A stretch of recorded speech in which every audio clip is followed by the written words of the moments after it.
Welcome to the Coaches Show. I'm Darrin Joins, Williamson County Schools Athletic Director. A couple special guests today. Mr. Clint Finch, head football coach at Brentwood High School. And we've got Will Hester, head coach at Ravenwood High School, talking tonight's Battle of the Woods. Thank you guys for being here today. Thank you for having me. Appreciate it. So, WCTV Game of the Week, Region Game number 2, which I know is the most important thing to you guys. Both 1-0 in the league. Annual Battle of the Woods. Obviously, there's been some years where there's multiple battles of the woods when you're talking about football.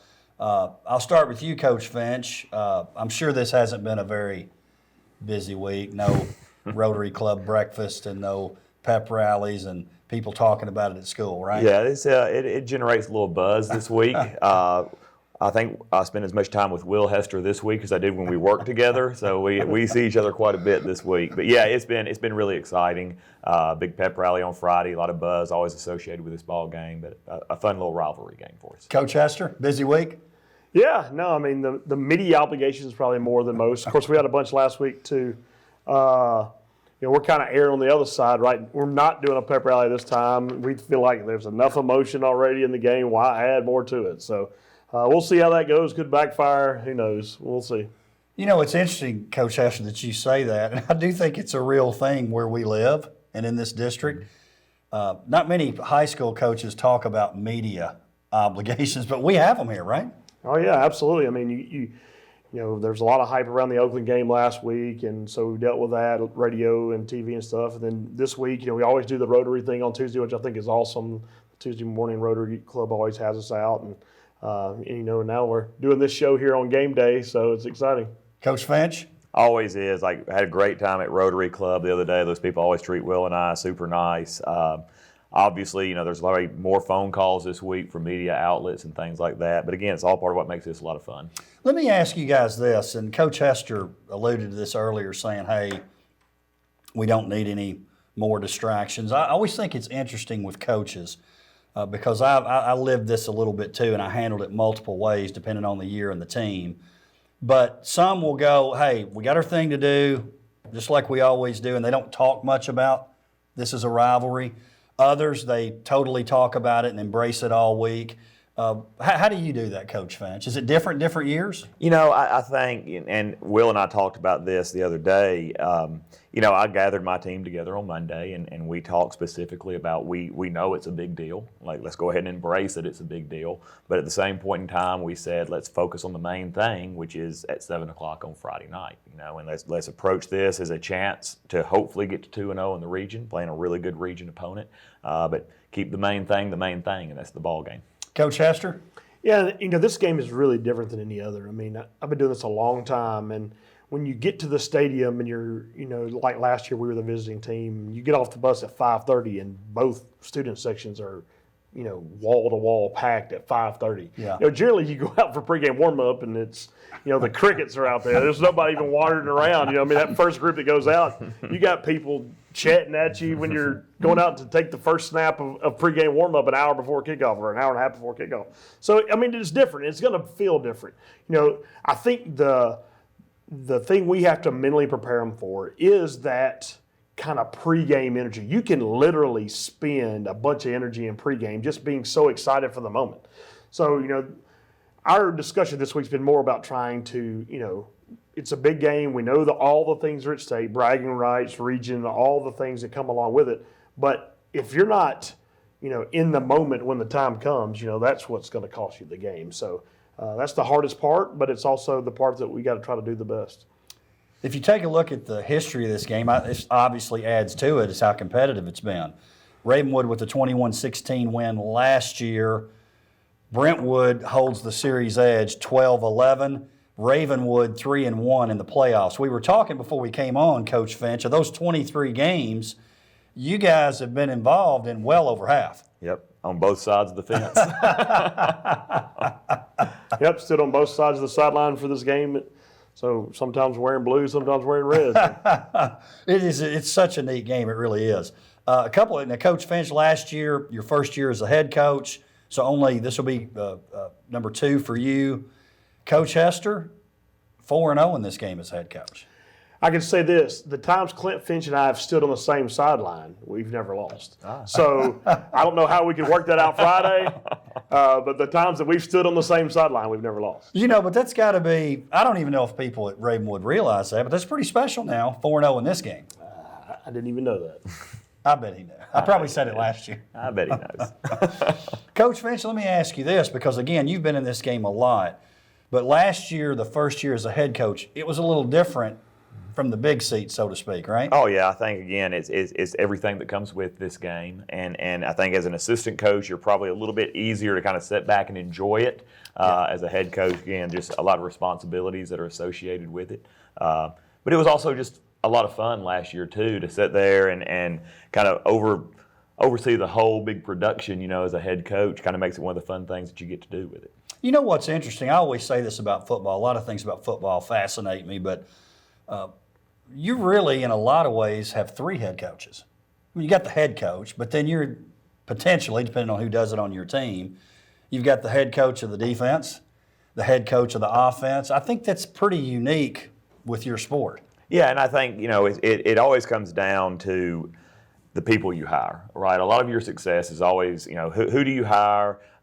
Like in my case now, I still call the plays. I'm the head coach and the offensive coordinator, but I've got a great defensive coordinator, Mike Kane. But the truth is, and I think it was true, something I learned from Will and Ron is that everybody's a head coach of their own position, right? Like my O-line coach is Gabe Evans. He's the head coach of the O-line. Right. Charlie Sanford's the head coach of my D-line. But it's one of the things that when you are given ownership to something, I think you do a really good job. I know when I was, fortunate enough to work for Will, O-line was mine. And, you take a lot of pride in something that you feel like you own, and that's one of the cool things about football. It is, Coach Hester. Talk about that a little bit more. I do think that's something that's very unique with football. And you guys talk about that too, the ultimate team sport, because everybody's got to do their job to make it work. I mean, you got to do that in other sports too, but I think it goes back to those coaches too. Yeah, and it's literally physically impossible for Clint and I to do what running a 6A program asks, and then to coach everybody in the process. We worked with a guy one time who enjoyed coaching everybody on one side of the football and did a great job with it. But, I don't know that he was super involved in a lot of the other areas as well. So, I think what we do is, we hire people and they have a task and they've got to own that task. I don't have time to own their task. We've got to be able to trust that they're going to do their job and do it at a super high level. And, the way it's kind of like, there's a hierarchy, right?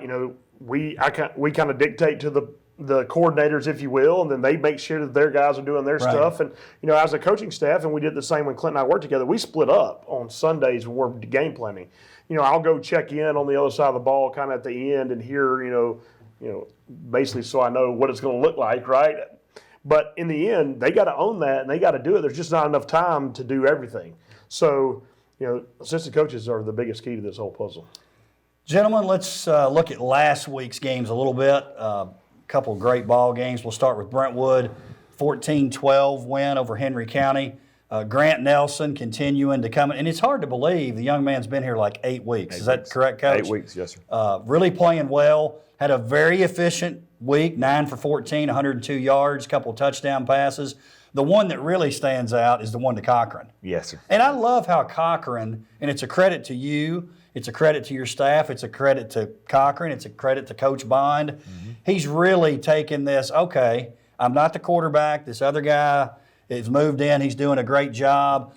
I'm a basketball player and people recognize that, but I'm still going to keep with football. I can help this team, and he seems to be embracing it. Well, and it's a testament just to kind of quality kid that Daniel is. I was got to teach him as a freshman, and obviously got to work with him as a freshman and sophomore in football. And we thought this would be a good move for him. And I remember specifically saying, we think you can play tight end, but now this is going to be different, than quarterback.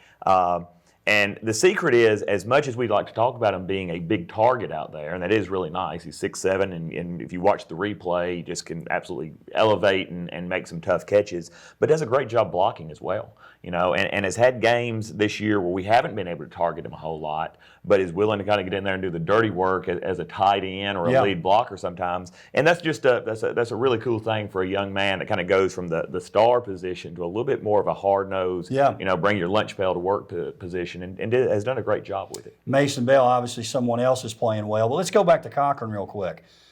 I personally think, and I know, listen, we don't want to get rid of him yet, and I know he's going to have some opportunities next level in basketball, but a 6'7" tight end who can do some of the things you're talking about, he's going to have some football opportunities too. So it was funny. There was a college coach that came in back in the spring, right in the middle of spring practice, and he was a tight ends coach, and he was kind of asking about who he had, and it just happened that Daniel was in the field house that day, and we're like, well, that kid's a tight end. He's like, how tall is that kid, 6'7"? Yeah. And we're like, yeah, he's a really good basketball player, but this was a Division I football coach that said, like, hey, give me his name. We're going to put him on the list to keep an eye on him, just because there's not a lot of those kids out there. Yeah, that's not surprising to hear. One more thing on you guys, Coach. I know when you were in here last, you were in here with Coach Coleman.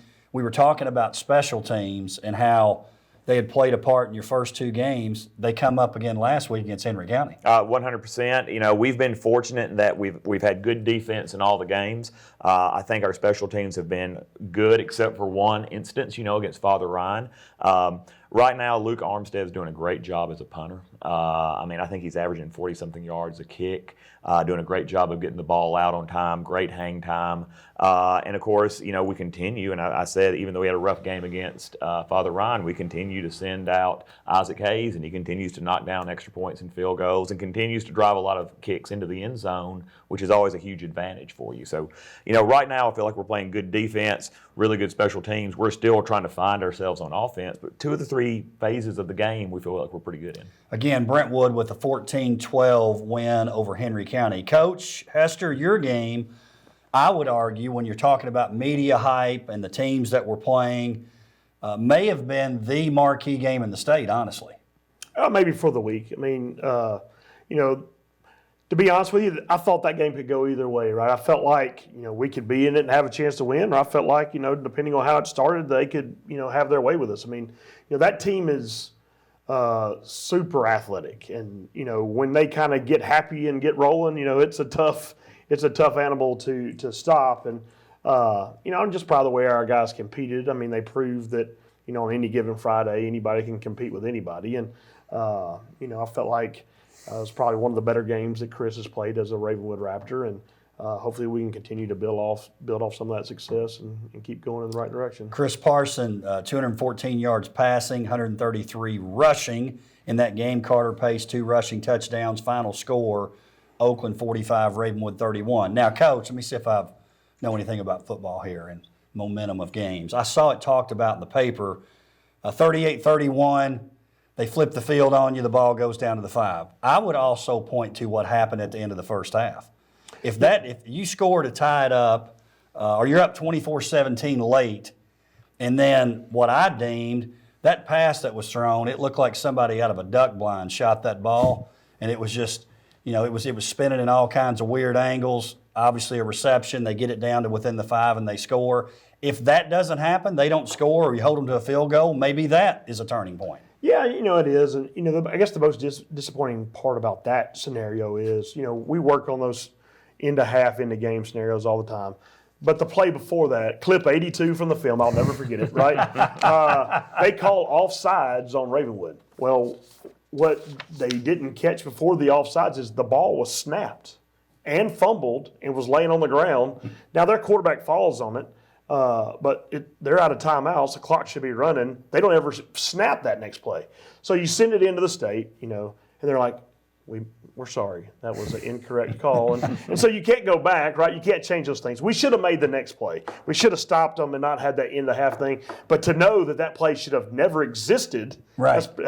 It stinks a little bit. But in the end, maybe Carmel will come back around in a good way some other time. But that one got us. Well, and Oakland's obviously a great team, great program. But I will say this, and tell me what you guys think. Obviously, Coach Hester playing them, but you've watched them on film too.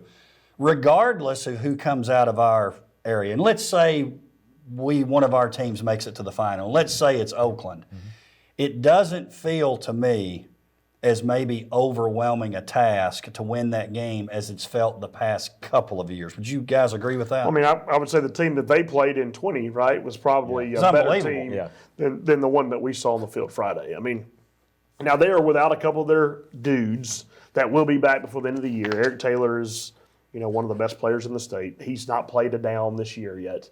Just like the Merrill kid hasn't played much for Brentwood to this point. But they'll be back. And so that'll make the teams different, too, second time around. You agree, Coach, that our chances in that game, not that we didn't have a chance last year, but like Coach Hester was saying about the 20 team, and I would say it about the 21 team, maybe it's a reflection of our teams, I don't know. It just feels like it's closer. Well, I had the pleasure or displeasure of seeing that 2020 team twice, and that was they were incredibly dominant, that particular year. I would say that just from watching the film, I don't think they would quite have as many standouts this year, but I think they're still a really good football team, and Coach Creasy is going to do a really good job with those guys. So whoever gets the opportunity to play those guys on down the road will have their hands full, but certainly I think compared to 2020 or 2021, maybe not quite the insurmountable task. And they're going to have to beat Maryville, too. Yeah. Right, which is not a given. Let's talk standings here. Obviously, only one weekend. We've got Centennial, Franklin, and Summit all 0-1. Brentwood, Ravenwood, Indy all 1-0. We'll start with you, Coach Finch. I know it's early, but even though this is game 2, this one could go a long way towards determining the region champion. Absolutely, and that's super important for us. But at the same point in time, we live in a world now where 3 and 4 are headed to Memphis, and I've done that multiple times since I've been at Brentwood, and that's a challenge, right? I mean, there's a whole logistic challenge, and you got to get your kids fed and get them on a bus, and the idea of putting yourself at 2-0 in this game, giving yourself a chance to host that first round playoff game is a huge advantage as you're trying to push your way through the playoffs. So certainly region championship's good, but the idea of setting yourself up to be at home and not have to make that 3-hour bus ride to Memphis for the playoffs would be a big deal as well. Fair to say, Coach Hester, that this one could go a long way towards that region championship? I mean, it does every year. Yeah. I don't think there's any doubt, right? So, and I would take what Clint's saying one step further. Look at Indy last year, right? Dixon County school buses get them to Listen, let's Memphis. don't bring it. But what I'm saying is, think about. No, I get it. We may not be able to find a charter bus. You just may not be able to find it. That how do you get there and all the things. Right. And, the region champion, assuming that somebody from our region, which is it's happened quite a bit, makes it to the state semifinals. If you're the region champion, you've played at home 3 of those 4 weeks. Yeah. So it's a big deal. And the only reason you have to go to Memphis is if there's not an upset and it's 1 versus 1. So, I mean, you could be at home the whole time. So, it makes a big difference. Let me ask you guys this, and if you don't want to answer, it's fine. When I watch our teams and watching them not only this year, but even the end of last year, I feel like this is the year Centennial breaks through. I think they've got a great shot to be a playoff team this year. I think, I said before, they won 6 games last year.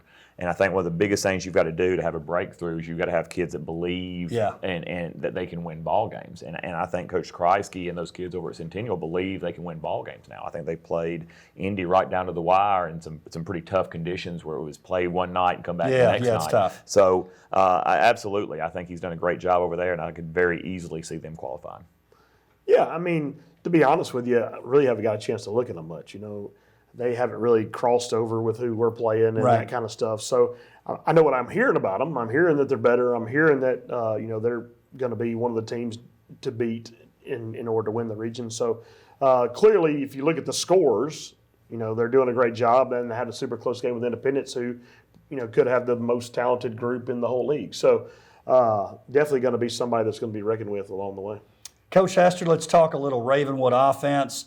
Obviously, you talked about Chris Parson, and I think maybe this is underrated a little bit. His second year with you, it's going to look a lot. It's not like he's been at Ravenwood or you've been his coach for several years. He's a senior, but it's early in year 2, so obviously he was going to step up, but I think he's maybe even stepped up more than maybe even you thought he would do this early. I mean, I don't know about what I thought he would do. I've known for a long time he's a super good player. And, there's a lot of pieces that go to a quarterback having a great game. Last week he did a lot of it on his own with his ability to run the football. You can't do that all the time. And, it's not like he's, Cam Newton or Tim Tebow. I mean, he's an average-sized human being.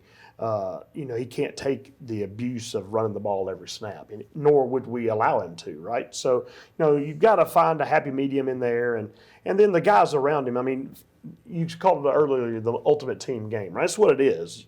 No one person can do it without the others, and early in the season we were breaking in some young offensive linemen. I think they've gotten better every single week. Our two running backs are dynamic players. I think Carter Pace is as patient a runner as I've been around. And when he hits the hole, he hits the hole. And Cartua Chapman's had great games for us as well. So those guys are kind of like a two-headed monster. They literally rotate series, and whoever finishes the series the last week, the other guy starts the next game. I mean, they're 1A and 1B, right? And then our group of receivers, what I like about it is last year it was, let's force feed Lee Millette the ball and some of those other guys, right? Now it's literally, hey, what's the defense giving us? Who are they sloughing off of or whatever? Let's throw him the hitch or whatever. We feel like they're all equally as talented, right? So, I mean, it does make for almost ease of calling the game for Coach Duncan is that he doesn't have to try to scheme up something for a guy. You know what I mean? He could just call the game. Let me ask you this, Coach Hester, and speaking of Carter Pace, Brady Pierce last year for Summit, he was a guy we all talked about, like, man, what a high school player, and obviously he walks on as University of Kentucky. I feel like Carter's got some of those same qualities when I watch him play. Yeah, and just a heck of a high school player. And just a junior still, right? Yeah. He broke on the scene last year as a sophomore, had a phenomenal game against NBA in the first game of the season, probably exceeded what we thought he could do, right? And has not looked back ever since. And he is one of, if Chris is the leader of our team, Carter may be right underneath that. And what's funny to me is, Carter is very cerebral, and he is super into taking care of his body and the fitness of his body. He literally runs basically a yoga class after practice in the weight room on the floor, and I literally have to beg them to leave. They'll roll around in there on all these little apparatuses, making sure they're healthy for the next day. But, he's like a 40-year-old man in there, and, you got all these seniors who are older than him following him around like, he is some kind of yogi instructor. I mean, it's pretty impressive. But the physical health of our team is basically on Carter Pace's shoulders. Forget Dan Quessenberry, Carter Pace. Coach, stuff always happens, and I'm like, man, that is so Wilco. A player holding a yoga classes after basically, practice. I mean, that's the best term for it. But they're stretching, right? They're making sure that they're recovering the way they should. And dude, he's all about it. I mean, he's YouTube and stuff and Googling it. That's fantastic. That's a lot of fun. Coach Finch, Grant Nelson, a lot like Chris Parson. He came in. This is his first year with you. We talked about him hitting his stride, but talk about this. Something I've noticed with your team, he's got a lot of targets that he's using. Yeah, and I think, one of the big deals with Grant, like we said earlier, he's 8 weeks into this thing. And I've said it repeatedly, it's such a weird situation. And we take so much for granted that we've had kids that Carson Shacklett had been in the program before he was a starter. Cade Granza had been in the program before he was a starter. Davis White had been in the program before he was a starter. And the verbiage that we use. And what we find ourselves, what we as coaches find ourselves needing to do is slow down sometimes, because we've essentially run this version of offense since 2015. And you don't always appreciate that instead of a full year as freshman or a full year of JV, this kid's got 8 weeks of time to learn it. And so, you're constantly having to sit there and say, don't take things for granted, as you coach him. Now, what he's done is he's gotten better each week. I think if you go back and you look at week 1 versus Blackman, I remember vividly, the conversation was, listen, man, you manage this ball game, okay? We're not going to ask ask you to make a lot of throws. We're not going to ask you to do a lot. But each week as we've progressed, we've been able to ask him to do more and more. And I think going into last week, he completes a pass, to Daniel Cochran. He completes a pass to Mason Ball. Completes multiple balls to Matthew Manning, and is doing a good job. And that tells me that he's not just zeroed in on one guy. Right. I will tell you, if you go back and you look at the shot on the pass to Mason Ball, who's another basketball player, by the way. Thank you, Troy Bond. You can see him eyeballing Daniel Cochran, but then you see his eyes move all the way across the field to essentially his third read on that and put it on Mason Ball right there. That's not something I think he would have done week 1 versus Blackman, but he's doing it now in week 4, and that's just a testament to how much he's worked, how much he's tried to soak this thing in, and how much better he's gotten. Well, let me ask you this, Coach Finch, and it's a testament, again, to your program, the kids in your program. There has to be a little bit of natural hard feelings that this guy's coming in, and it probably says something about Grant too that it's been so smooth. Well, and we were in a unique situation in that I would tell you, we felt like that Adam Fontesha, who had played quarterback as a freshman but had been playing safety, we thought he was going to be the guy we were going to go with. And so the trouble is we did not have him in the spring because he's a baseball player. Right. And so we get him in June. Okay, but our practice days in June are pretty limited. Okay, we're going to focus on a little bit more speed and development in June, and then Grant shows up. The real testament is that Adam sat there and was like, "Listen, we had the conversation." He's like, "Listen, I'm here about the football team, and it's not that even though I think he was always going to play at the second level or the next level at safety."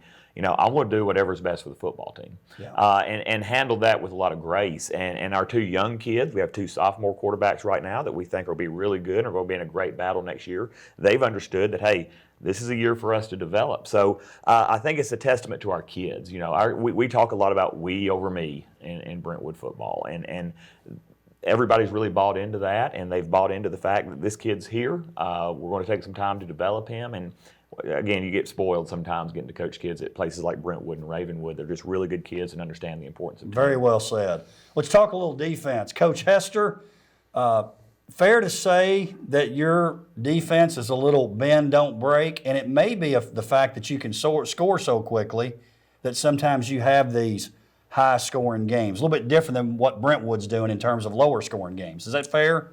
Yeah, I mean, I think, our defenses are basically mirror images of each other because we all got them from the same place, right? They all came from the same master, if you will. So, in the end, we're all trying to make every team snap it again. I mean, that's the goal of this thing, make everybody snap it again, and at some point, there'll be a penalty or a turnover or, one negative play that gets them behind the chains. I mean, defensive football in today's game is no longer about shutting people out and holding them down or whatever. People are going to score points. It's about how many times can you stop them? How many times can you hold them to a field goal? How many times can you make them punt? And, that's kind of where we, focus our time and energy on it. I think we're good on the defensive line. I think our defensive line is one of the strengths of our team. We roll 6 or 7 guys up there. They're all pretty athletic, all run well. Tanner Shuck has had a great year for us at outside linebacker. We kind of play him all over the place. He's a guy that we can put just about any position over there, and he can go play. We got 2 seniors starting at safety. Both have done good jobs for us, but both have made mistakes, first-time starters. So it's the same kind of thing. When you're breaking in guys, last year we had 4 senior DBs that had played for years, right? Now you're replacing those guys. You're replacing with seniors, but it's seniors that haven't had to play on Friday night. They played on Monday night. So, it's different. You have some growing pains. I think they've gotten better every week.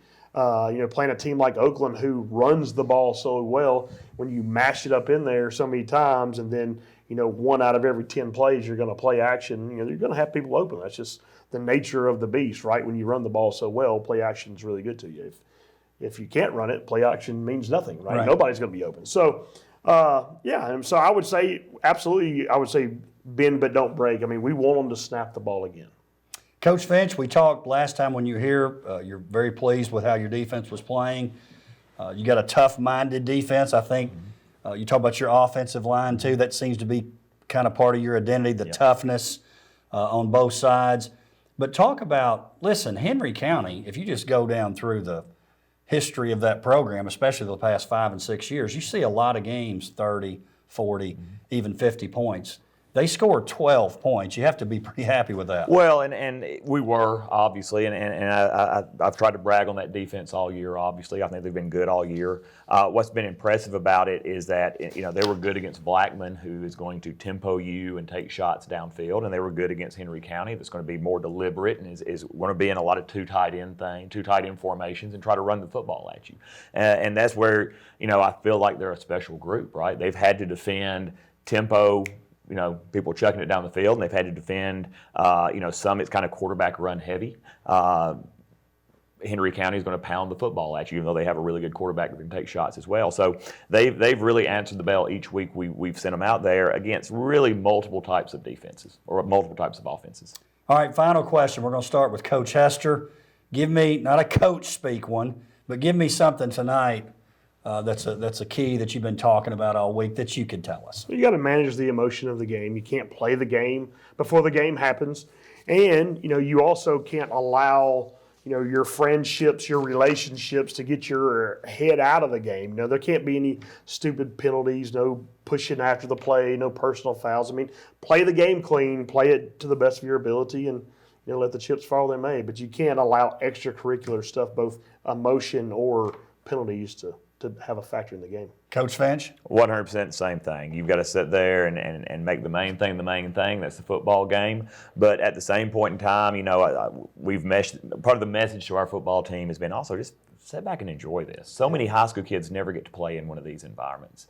And take a moment, take a deep breath, soak it up. It's going to be a great night, going to be a fun night. Hopefully we'll have great weather for it. And like you said, don't make mistakes, right? Whoever plays the cleanest football game is probably going to win this Friday night. And a big part of that is managing those emotions. Well, gentlemen, appreciate you taking the time. I know you're busy. I know you've had a busy week. Finally, game day, where you can put all that behind you and just get this game played. So good luck to you both tonight. Thank you very much. Thank you for joining us for the Coaches Show. We'll see you next time.